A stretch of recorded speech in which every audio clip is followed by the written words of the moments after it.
Yep.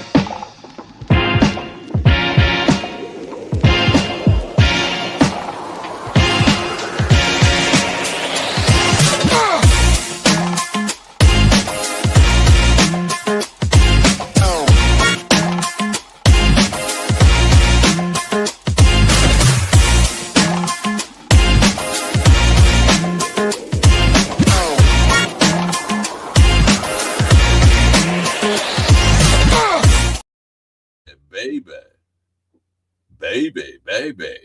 Oh, sorry. I was singing along with the intro. It ended, so I should have stopped singing. Especially because people can hear me now. That's not and see you. I'm not sure which is worse. I'm wondering why my microphone seems to be so cockeyed. Is it the camera? Let's see. It is the camera.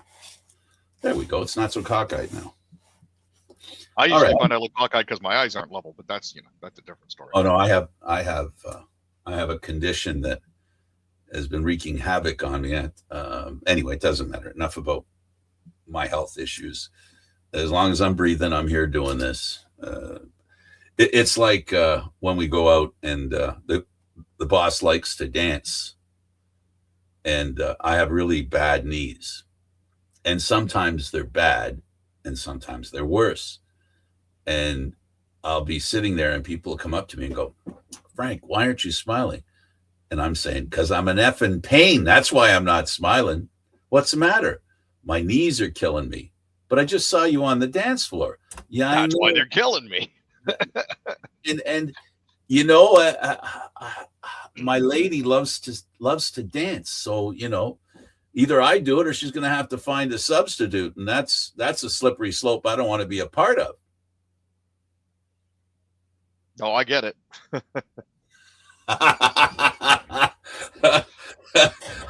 at the age where relationships are real easy. Are you breathing? Yep. Okay, good. We're good to go. Because that's what happens at our age. Okay, so speaking of are you breathing, the Leafs are in danger of suffering a real negative problem with their team. They could be losing somebody, Aaron. How devastating would it be? And who is it? Strictly from a scoring point of view, probably not all that deadly. But when we're talking about a grit and a heart perspective, slightly more deadly. At the end of the day, though, it didn't really make a difference because he did successfully clear waivers. And that was Michael Pezzetta. The good news is, because they put him on waivers on Friday, he cleared on Saturday, so he's going to be able to play with the Marlies for their postseason run. Which I'll be going to a couple of games for. So Wednesday and Saturday are the two home games in their best of 3 series with the Rochester Americans. The good news is he had 10 points in 38 games for the Marlies, 4 goals and 6 assists. He played 9 games down the stretch of the most dismal stretch of the season with the Maple Leafs, but didn't have a point. He actually entered the league as a 6th round pick in 2016 by the Montreal Canadiens. Now, he does have legitimate NHL experience, including 63 games with Montreal in 2022, 2023. But he did sign with the Leafs for a 2-year contract worth $1.625 million. Now, the good news is nobody claimed him off waivers, which means that this is an NHL player that the Marlies will have on their back end to give them a start as they give them a little bit of a hand as they start against the Rochester Americans. And a tough playoff game that you have to play, right? Which we've talked about off air, and we'll get to that on air. Well, here we'll touch on that now because the subject actually is there. The physicality of the playoffs. I was mentioning to Aaron, and I'll mention it to you all now, because we do a Leaf show and we talk about the Leafs and we're focused on the Maple Leafs. I found out from Aaron, he does the same thing I do. He watches very dedicatedly and follows what's going on with the Leafs, and I'll watch the interviews and all that stuff. Now, because we're not really looking at any team with the same kind of focus, we have more time to watch more hockey. And in watching more playoff hockey this season, I'm watching 3 series in particular with a lot of attention, and that is the Canadian series, right, with the Canadian teams, and also watching to see how Marner's doing, I must admit, just to see how he's doing, how are the playoffs doing. and watching those games, it really came home. All the talk that we've had over the past few years, and I've talked about the lack of physicality that the Toronto Maple Leafs had in the playoffs. When you see these series and you see it isn't about all of a sudden noticing things are physical. It's the confrontation that becomes very evident now that you're watching all these other teams play. You're watching, as you said, how long did it take for a fight in the Ottawa game? Oh, 3 seconds. So in essence, I guess what I'm trying to say is what you're seeing is a Montreal team that's known for historically for being, offensive, scoring, class act, all that stuff. They can get down and dirty. We witnessed it. We saw Ottawa do it, but we haven't seen Edmonton do it because they're playing tonight. So we haven't had a chance to see Edmonton. So when we see Edmonton, I'm pretty sure. I'm checking again. I'm rebooting. Yeah, I'm sure that it's going to be pretty physical. That game's going to be pretty physical. And that is what it takes to win in the playoffs. You have to beat the team in the trenches. Your Conn Smythe saying, you got to beat them in the alleys, right? And that's what's got to happen. And that's what all these series reminded me and what was lacking with the Toronto Maple Leafs. And the captains have all gotten involved. Nope, not the Montreal captain. In fact, when we saw the Ottawa game, the two captains were the 3-second fight, right? Was both captains. So, it's not like captains don't have to get involved in the pugilistic side of the game. In fact, in some ways, would you agree, Aaron, they need to? Like when we saw what happened to Austin Matthews, it's a reflection of the way he plays and the way the core four played. When your top guys don't have any bite, why would you think everybody else would? Yeah, watching Austin Matthews get consistently ragdolled every single series that he's played in for the Maple Leafs as assistant captain and later on as captain, it makes you wonder where that sort of thing is. As much as I dislike Brady Tkachuk, the fact that he would step up and drop the gloves in the first game against Carolina Hurricanes captain Jordan Staal is an indication to me that he takes his role slightly more seriously, it seems, than Austin Matthews does. Whether it's my interpretation of that is valid or not. The fact of the matter is, I don't think we'll ever see Austin Matthews drop the gloves because he's too afraid to hurt his hands or his wrists. He's had issues with that before. His wrists are pretty fragile. But, at the end of the day, there are certain things that a captain needs to do. And if he's not going to step up and do it, I'm not necessarily sure he needs to stay the captain. But this here can be used too. There's other parts of the body that you can make contact with, right? So this is the one thing I've got to say that was different this year than any other year beyond the years that Austin Matthews has been captain, as you mentioned, as an alternate as well. And since he came to the Toronto Maple Leafs, I count it as the first time I heard Austin Matthews say, I need to do more in that post-game interview.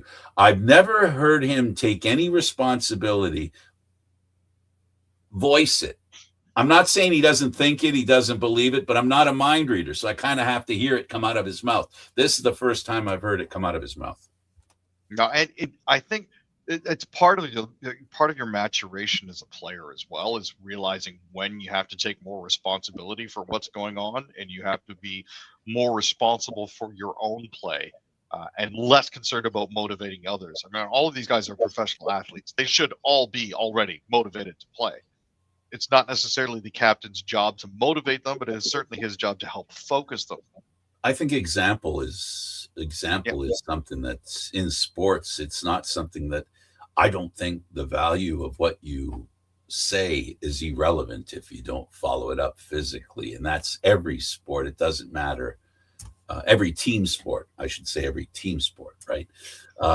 Let's talk about the Maple Leafs some more and talk about an old player that might be making a contribution or explain. Well, the hope is that they're trying to bring in a much beloved former Leaf who still has some fans upset at him because there was an opportunity for him to be traded that he refused to join in on, which helped Maple Leafs stagnate. But, at the end of the day, Matt Sundin is still viewed as a beloved Maple Leaf. Sundin was interviewing apparently for a prominent yet unspecified role under the next general manager or operations boss. Now, this isn't the first time anxious Leafs brass tried tapping into past on-ice leaders for help. So far, bringing in alumni hasn't really moved the needle much. They brought in Doug Gilmour, as a player development consultant in 2006 under John Ferguson Jr. He later tried an assistant coaching position with the AHL Marlies, and then that led to him becoming the general manager of the Kingston Frontenacs of the OHL.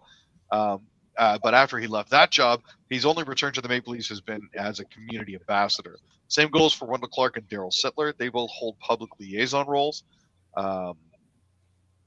It's one of those things where they may be going back to the well because other teams have had limited success by bringing in former players like, Joe Nieuwendyk, Brian Burke, that sort of thing. It's not necessarily a guarantee of success, but it might have the unfortunate side effect of making Matt Sundin the dartboard guy for Keith Pelly. So that's I think, and this would not be the first time that the Maple Leafs, bring in a trophy wife.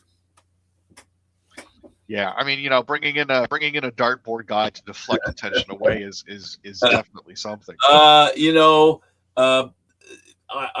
really am concerned that the Toronto Maple Leafs and Keith Pelly fired their general manager and did it at a time that was well before some other teams have done it.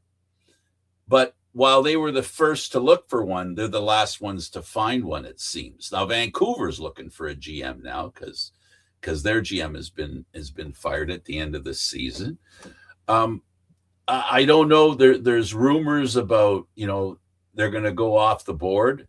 Aaron, they're going to go with somebody that doesn't have any experience as a GM. I'm not sure the not being a GM experience or having the experience of being a GM or something GM like. I do believe that's important, whether it's specifically with GM experience. I guess that's debatable. But boy, when you go off the board like the Leafs have done in the past, they paid a price with Ferguson, with Dubas. I am not in any way suggesting that either of those two, Dubas especially, isn't going to be a good general manager. I've said it for years, even when he was there. The learning experience is going to cost the Leafs for him to learn, which it did. It cost them a bit to learn, for him to learn. I hope they can get somebody, whoever it is, Aaron. The Leafs need somebody that can turn assets, right, into other assets if those assets are about to expire. We can't have the Marner experience again in Toronto. They can't afford another Marner experience. If they think that Matthews is coming back, that's one thing. If they know he's coming back, that's another. If their intention to keep him, they should renegotiate the contract now and make a plan with him on the roster. But if they don't want to have him, right? If they are thinking of him going, they should just cut bait. End of story. Just take what is asset value and invest it into other assets that could be beneficial in the future. I think there's two reasons why he should be an asset accumulator. We should be able to get assets for him here in Toronto.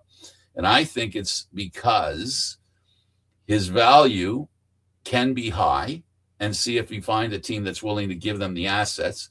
And I think there'll always be sawdust following him around whenever he's playing in the playoffs. There'll always be a flow of sawdust following him because he's always going to push hard.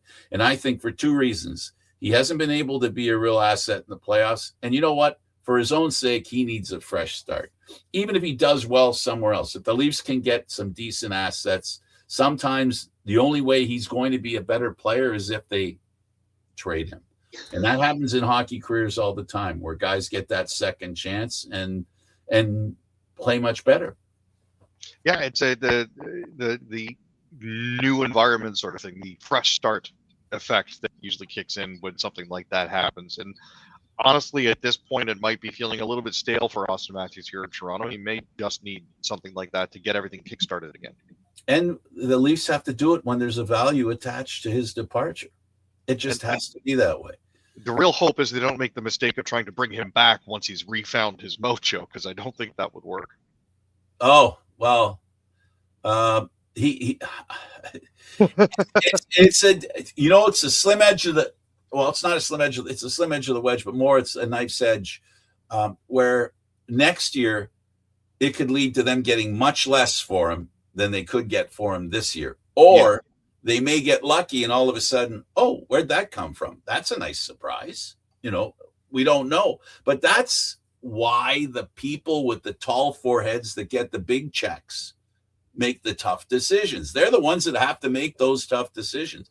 And they got to make the right ones. That's what they've got to do. One of the right decisions the Leafs have made, and the player himself, is Cowan has gone to the Marlies, and he's providing some dividends for that team. Oh, 100%. His ability to play make, especially as it was visible in the NHL level, has been very nice to see down with the Marlies. Got a breakaway goal against the Rocket the other day to make it 3-0. That was absolutely fantastic.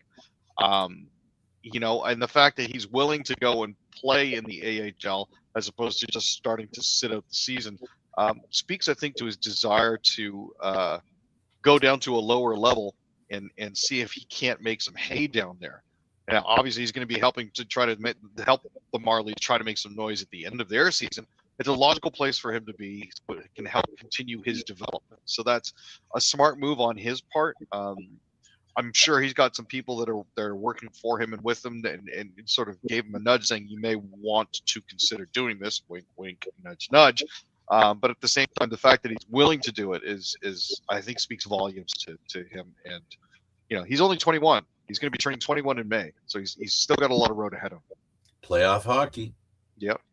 It's a good experience, playoff hockey. Okay, let's go over to some other sports that involve the Maple Leaf, and let's talk about the Vancouver Warriors. They won the regular season crown. They've come a long way, Aaron. They definitely have. From the organization that they were a couple years ago, barely being able to put butts into seats. They managed to finish in first with a 13-5 record. They put the boots to the Philadelphia Wings. May they rest in peace. That organization has had its share of troubles over the years. And the National Lacrosse League is looking to sell them again. After that 17-10 win over the Wings in Vancouver on Saturday, coupled with Colorado's 9-8 loss to the Calgary Roughnecks, that puts them solidly in first. So, they get a single game quarterfinal on Friday at Rogers Arena against the Halifax Thunderbirds, who finished 8th place with a record of 8-10, and we'll work from there. But congratulations to them on sealing in the regular season. Saskatchewan rushed to win wasn't how they won. The Rock were rock steady at the beginning of the game, having a very good lead throughout the game until the last few minutes of the game, and then they fell apart in Saskatchewan. The wheels just fell off, and it's not really anything that you can do about that sort of thing.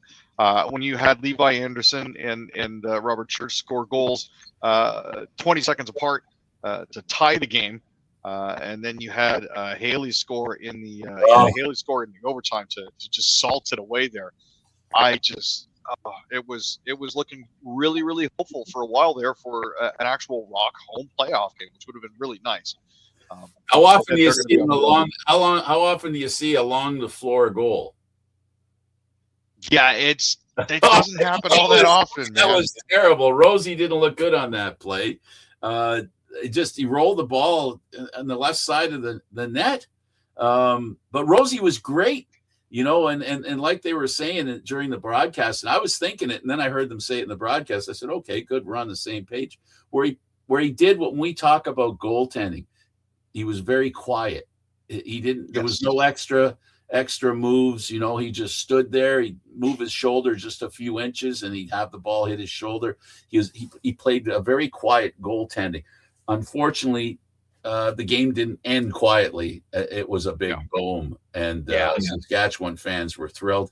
And there was a lot. There was a lot at stake. Home floor advantage was at stake. The winner would get home floor advantage in the playoffs, and that means the Rocks start on the road and the Rush start at home. So Friday, April 24th and Saturday, April 25th are going to be the quarterfinal games. They're all single elimination in the National Lacrosse League. It's going to be the Halifax Thunderbirds playing in Vancouver on Friday, April 24th. You can catch that on TSN. Also, San Diego in 7th place are going to be playing Colorado on Saturday, April 25th at 9 Eastern. Toronto is going to be in Saskatchewan. That's the 6th seed Toronto playing the 3 seed Saskatchewan on Saturday, April 25th, also at 9 p.m. And then 5th place Buffalo is going to be at Georgia on Saturday, April 25th at 7:30 p.m. Eastern time. After that, Thursday, April 30th through Sunday, May 3rd, and Thursday, May 7th through Sunday, May 10th, if necessary, are going to be the semifinals, which are best of 3. And then the NLL finals will be played on the weekends of Thursday, May 14th, to Sunday, May 17th, and Thursday, May 21st through Monday, May 25th, if necessary. If both semifinals are sweeps, then the NLL could begin potentially as early as the weekend of May 7th through 10th. Tell us about the PWHL, the Scepters, and the games remaining. So with 2 games left in the regular season right now, things aren't quite settled. I mean, you're basically looking here at Seattle and Vancouver are out. But New York, Toronto, and Ottawa are all still fighting for that last spot. With 2 games left, if Ottawa loses both games and New York wins both of theirs, they could potentially leapfrog the Scepters, depending on what happens. Right now, Ottawa has the potential to finish with 45 points. Toronto has the potential to finish with 43, and New York has the potential to finish with 40, thanks to the 3-2-1 point system. But as it currently stands, the last playoff spot is still up for grabs. So it's going to be very exciting down the stretch with 2 games left each. Wow. I got to say, talking about the Raptors now, playing Cleveland, a team they didn't lose to in the regular season. They need a little more swish and a lot less clunk. That's what I saw in that game, where they weren't hitting free throws. They weren't hitting, field goals. They weren't hitting threes. They did not have a hot hand, and they need to get the ball to AI. No, they definitely do. They ended up losing to Cleveland 126-113. They stayed relatively close through the first half. They kept it respectable at least. But then Cleveland opened up a 22-point lead. They got nearly 100 points in 3 quarters alone. Basically put it into coast and just sort of shifted. Donovan Mitchell had 32 points. James Harden was steady. He had 22 points, 10 assists. Evan Mobley was solid with 17, and Max Strus lit up the Raptors for 24 points. It was just not pretty. RJ Barrett led Toronto with 24 points, but had a rough night defensively. Scotty Barnes had 21. Brendan Ingram and Jamal Shed had 17 points each. I think their newness to the playoffs definitely showed. And, the fact that they haven't been in the playoffs since 2022, and almost every single person on that team doesn't have experience in the playoffs. It's an interesting situation for them to find themselves in. BI needs to be better, more of a factor. 100%. And they've got to shoot better, and the foul line has to be their friend, not their enemy. Let's talk about the Jays. Watching them, I was watching the game, and they had that big inning, that big first inning. Where were all those runs? They could have used a couple here and there, let me tell you. The sign that they had in the first couple of games of the season that said, "Wake up, Jacket, we need you," for their home run jacket probably could have been used more here. I'm glad that Toronto managed to snap a 4-game losing streak and also end Arizona's 4-game winning streak. Starting pitcher Ryan Nelson got rocked for 8 runs and got just 1 out. Um, the first 8 Blue Jays batters actually reached base on 5 singles, 2 doubles, and a walk. Nelson finally struck out Brandon Valenzuela, but Luke's followed up with a base-clearing double for an 8-0 lead, and that was only 30 pitches into Ryan Nelson's day. Godwin was consistent. He gave up 2 runs over 6 solid innings. He permitted 7 hits and a walk while striking out 4. And Luke's, who entered the game batting 162, he's been having a rough go of it this season, finished with 3 hits. So the D-backs are off today before continuing their homestand on Tuesday, and the Jays are going to be playing the Angels. Dylan Cease is going to be on the mound against Reed Detmer, so that should be interesting to watch. Looking at Montreal in the playoffs, let's go to our Canadian teams and Slavkovsky. 3 goals in game 1, matching Matthews' output last season in the 2 series. Yeah. Both first overall picks. I think it looks like Montreal has the better first overall pick. If you're a fan of the playoffs and winning the cup, if you're a fan of most goals during the regular season, it's a toss-up. And it was good to see Slavkovsky have that success out there. Honestly, like a hat trick, and to win it in overtime the way that he did was absolutely fantastic. I believe all 3 of his goals were power play goals too. All of them, yes. Yes. They were 3 for 5, and all 3 of the goals they got were his. And it sort of takes the air out of Tampa a little bit. Now, don't get me wrong. Well, Tampa is a very good team. Tampa was the 3rd best penalty killer in the league during the season. So that's quite the feat that Montreal had. That's 60%, right? If my math's correct, 3 out of 5. That's scoring 60% of the time on the power play. When 20 or 30 is a good average. Almost double a good average. And Tampa Bay isn't as bad as they may have looked at points. Montreal certainly played above their heads in this game as well. Game 2's tomorrow at 7:00, so that'll be an interesting one to watch. The Sens, they lost 2-0. They could not find the net behind Anderson, the former Leaf. No, and you know what? Honestly, Freddie Anderson was the right person to start in Ottawa. I don't know if it's something lingering from his time with the Leafs, but I definitely seemed like he really wanted to win there. As we mentioned earlier, Jordan Staal and Brady Tkachuk dropped the gloves 3 seconds in. That certainly seemed to wake up the crowd and wake up the Hurricanes more than the Senators. It's one of those situations where you think you're trying to do the right thing, but unfortunately you end up kneecapping your team because you're in the box because you were trying to set the tone. And I'm not sure if Brady understands that, but time will tell. Their next game is, I believe, tonight, so that's going to be something fun to watch as well. I don't think we're going to see the same pyrotechnics as we did before, but it will certainly be interesting. Don't bet on it. I got to tell you, it's funny. The most of the hitting was Carolina. Carolina did most of the hitting. I think they doubled up on Ottawa on the hits.